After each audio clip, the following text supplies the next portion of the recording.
বাংলাদেশের অন্তর্বর্তীকালীন সরকার ও জনগণ প্রয়োজন মনে করলে যে কোনো উপায়ে সহযোগিতা দিতে প্রস্তুত আছে জাতিসংঘ। নিউ ইয়র্কে জাতিসংঘের সদর দপ্তরে স্থানীয় সময় বৃহস্পতিবার নিয়মিত প্রেস ব্রিফিংয়ে কথা জানিয়েছেন জাতিসংঘ মহাসচিবের উপমুখপাত্র ফারহান হক। অন্তর্বর্তীকালীন সরকারকে সহায়তার কথা জানালেও এখনও পর্যন্ত ডক্টর মোহাম্মদ ইউনূসের সঙ্গে কথা বলেননি জাতিসংঘ মহাসচিব।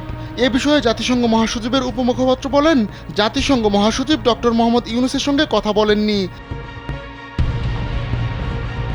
তবে বাংলাদেশে নিযুক্ত আবাসিক সমন্বয়ক বৃহস্পতিবারের শপথ অনুষ্ঠানে যোগ দেন। ক্ষমতা হস্তান্তরের প্রক্রিয়া যেন শান্তিপূর্ণ হয় তা নিশ্চিত করতে তিনি ও কান্ট্রি টিম সক্রিয় রয়েছে। উপমুখপাত্র আরও বলেন, আপনারা শুনেছেন যে অন্তর্ভুক্তিমূলক প্রক্রিয়ায় সরকার গঠনের প্রত্যাশার কথা আমরা বলে আসছি। আমরা নিশ্চিতভাবেই সেই প্রত্যাশা করে যাব। বাংলাদেশে সহিংসতা কমে আসা ও জনসাধারণের কাছ থেকে বেশি মাত্রায় সংযত আচরণ ভালো লক্ষণ বলে উল্লেখ করেন তিনি।